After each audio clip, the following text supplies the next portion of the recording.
Welcome to Kenton Teaches. Enjoy the video. You already have the essentials, VS Code and the live server extension installed. Open your project folder in VS Code and create index.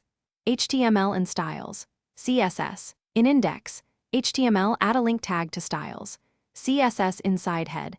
This connects HTML to CSS so your changes render. Once done, save both files and confirm CSS IntelliSense suggests properties. Make sure the workspace is the active folder, otherwise file links can break. Now you're ready to run and preview styles locally. You'll run the page using Live Server, right-click Index, HTML and choose Open with Live Server to launch a localhost preview. Once the browser shows your page, open DevTools to inspect elements and watch the styles pane update as you edit styles. CSS in VS Code. Make live edits, then save to see instant updates.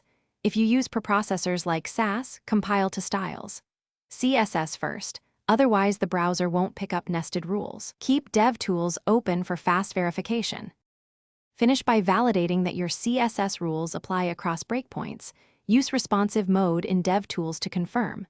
If styles don't appear, first verify the link href is correct and file saved.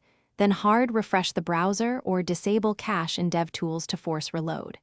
Make sure no syntax errors exist in styles. CSS, and that the server serves the correct MIME type. If Live Server fails, restart VS Code or reinstall the extension. This resolves most local preview issues quickly. Thanks for watching. Please subscribe if this video was helpful.